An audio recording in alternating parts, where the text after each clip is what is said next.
Film की शुरुआत होती है जहां एक किंडरगार्टन स्कूल में सारे बच्चों को जाते हुए दिखाया जाता है। आज बुधवार का दिन था। सब दिनों जैसा एक नॉर्मल दिन था। एक नई टीचर जस्टीन गैंडी रोज की तरह अपने क्लासरूम में जाती है, लेकिन आज उसकी क्लास में कोई भी बच्चा नहीं आया था। स्कूल के सारे क्लासों में बच्चे आए हुए थे, लेकिन बस जस्टीन की ही क्लास पूरी खाली थी, बस एक बच्चे को छोड़कर, एलेक्स। वह सिर्फ 18 बच्चों में अकेला आया हुआ था, क्योंकि उसी रात 2:17 पर उसकी क्लास का हर बच्चा अपने घर से निकलकर बाहर की तरफ भागते हुए अंधेरे में कहीं गायब हो गया था, जैसे कोई उन्हें कंट्रोल कर रहा था। पुलिस ने बच्चों को बहुत ढूंढने की कोशिश की। उन्हें पता था कि सारे बच्चे 2:17 पर ही भागे हुए थे, क्योंकि उसी समय सारी घड़ियां बंद हो गई थीं और अलार्म बजने चालू हो गए थे।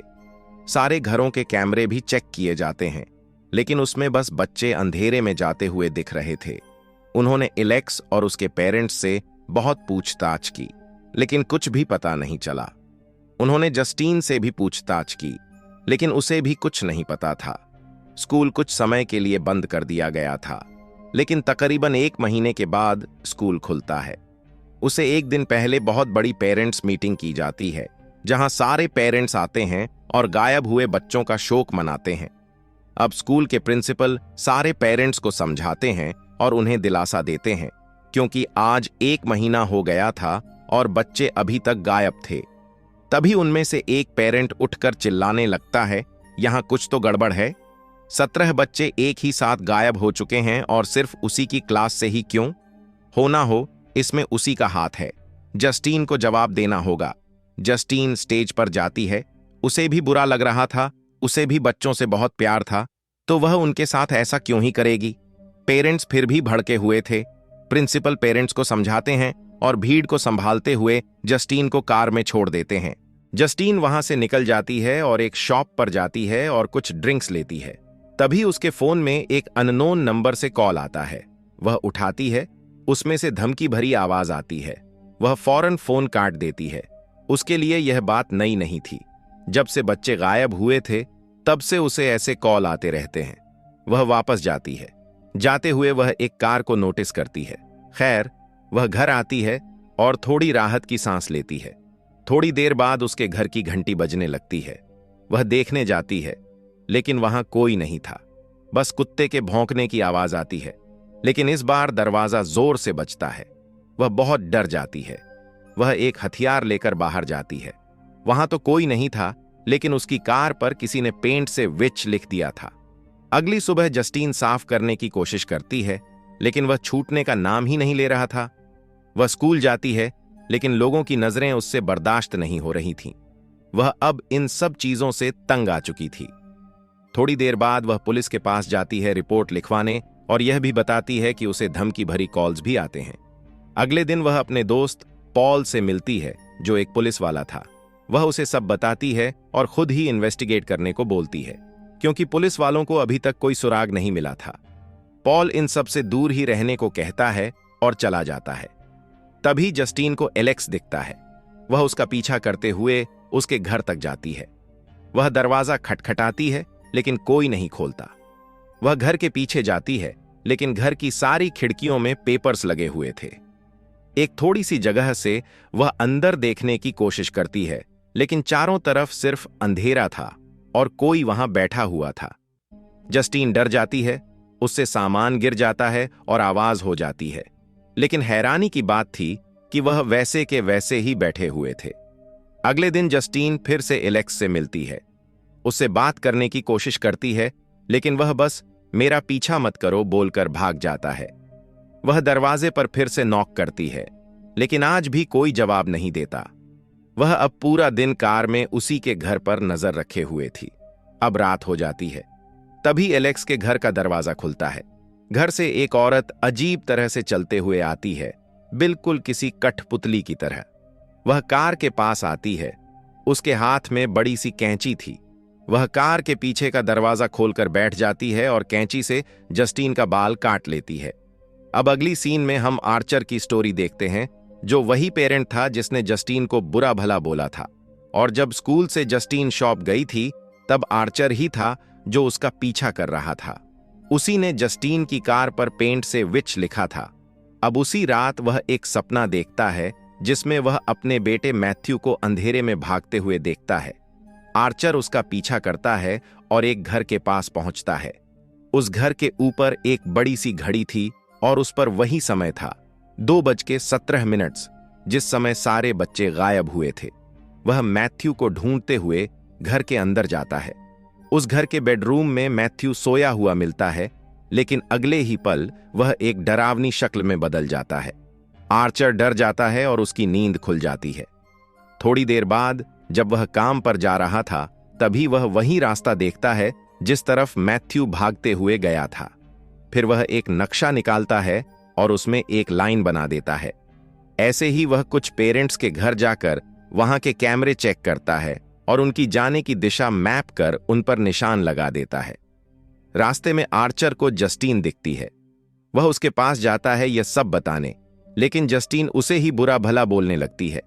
लेकिन तभी उनकी तरफ कोई अजीब तरह से भागते हुए आ रहा था। वह स्कूल का प्रिंसिपल ही था, मार्कस। वह जस्टीन को मारने की कोशिश करता है। आर्चर उसे रोकने की कोशिश करता है और यहीं सीन कट हो जाता है। यहां अब एलेक्स के घर एक चोर घुसता है। घर में बहुत अंधेरा था और वहां कोई नहीं था। वह पूरा घर देखने लगता है। तभी उसकी नजर सोफे पर बैठे हुए एलेक्स के पेरेंट्स पर पड़ती है। वह डर जाता है, लेकिन वे दोनों हिल ही नहीं रहे थे। खैर, वह चोर दोनों पर नजर रखते हुए चोरी करने लगता है। तभी उसे बेसमेंट से कोई आवाज आती है। वह देखता है तो वहां बहुत सारे बच्चे थे। ये वही गायब हुए बच्चे थे। चोर वहां से भागता है। तभी एलेक्स के पेरेंट्स भी उठकर उसके पीछे आने लगते हैं, लेकिन तब तक वह भाग जाता है। वह चोर दुकान पर जाकर चुराई हुई चीजें बेच रहा था। तभी वह एक पोस्टर देखता है जिसमें उन्हीं बच्चों की फोटो थी जिस पर इनाम भी था। इनाम की लालच में वह पुलिस के पास जाता है और पॉल को सब बताता है। दोनों एलेक्स के घर पहुंचते हैं। पॉल उसे कार में ही छोड़कर अंदर चला जाता है, लेकिन अब रात हो चुकी थी। चोर अभी तक कार में ही था। तभी पॉल गुस्से में भागते हुए आता है और उस चोर को भी घर में घसीटते हुए ले जाता है। अब सीन फिर से यहीं पर कट होकर मार्कस पर शिफ्ट होता है। अब यहां मार्कस के घर एक बुजुर्ग महिला आती है जो एलेक्स की दूर की आंटी होने का दावा कर रही थी।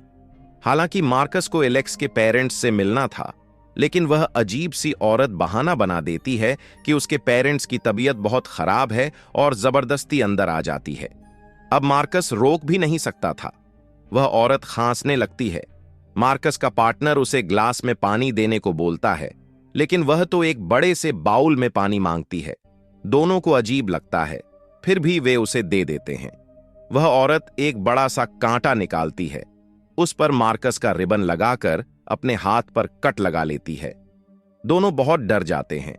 मार्कस का पार्टनर उसके पास आता है और वह उसका बाल काट लेती है। मार्कस जैसे ही पुलिस को फोन करने वाला ही था कि वह औरत एक घंटी निकालकर बजाती है। उसकी आवाज सुनते ही मार्कस उसके काबू में आ जाता है और वह महिला उसी कांटे पर मार्कस के पार्टनर का बाल लगाती है और उसे तोड़ देती है। कांटा टूटते ही मार्कस अपने पार्टनर पर हमला कर देता है और उसे बुरी तरह से कुचलकर मार देता है। अब वह औरत उसी कांटे पर जस्टीन का बाल लगाती है और उसे तोड़ देती है। मार्कस अब जस्टीन को मारने के लिए भागने लगता है। भागते भागते वह जस्टीन तक पहुंच जाता है, जहां आर्चर भी था। जस्टीन वहां के स्टोर में बचने के लिए चली जाती है, लेकिन मार्कस उसका अभी भी पीछा कर रहा था। वह अपनी जान बचाते हुए कार चालू करके भाग जाती है, लेकिन मार्कस अभी भी उसका पीछा कर रहा था।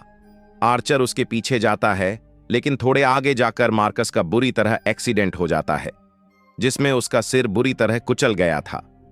थोड़ी देर बाद जस्टीन आर्चर से मिलती है और उसे शुक्रिया कहती है। आर्चर उसे बच्चों के बारे में सब बताता है। जस्टीन बताती है कि मैप में जहां सारी लाइनें जुड़ रही थीं, वही एलेक्स का घर था। अब सीन एलेक्स की कहानी पर शिफ्ट हो जाता है। बच्चों के गायब होने से पहले एलेक्स की जिंदगी बिल्कुल नॉर्मल थी। स्कूल से उसके पिता उसे लेने आते हैं।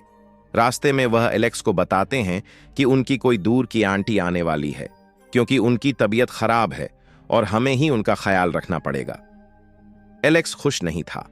दरअसल उसके पेरेंट्स भी उस औरत को अच्छे से नहीं जानते थे। खैर, रात होती है। एलेक्स उस औरत को आते हुए देखता है और सो जाता है। सुबह उठता है और उस रूम को देखने लगता है जिसमें वह औरत थी। वह बहुत डरावनी दिख रही थी। एलेक्स डर कर दरवाजा बंद कर देता है। अब एलेक्स के डैड उसे स्कूल छोड़ने तो जाते हैं, लेकिन उसे लेने कोई नहीं आता। शाम तक इंतजार करने के बाद एलेक्स पैदल ही अपने घर जाता है। घर पर उसके पेरेंट्स बस चुपचाप बैठे थे, वे हिल भी नहीं रहे थे।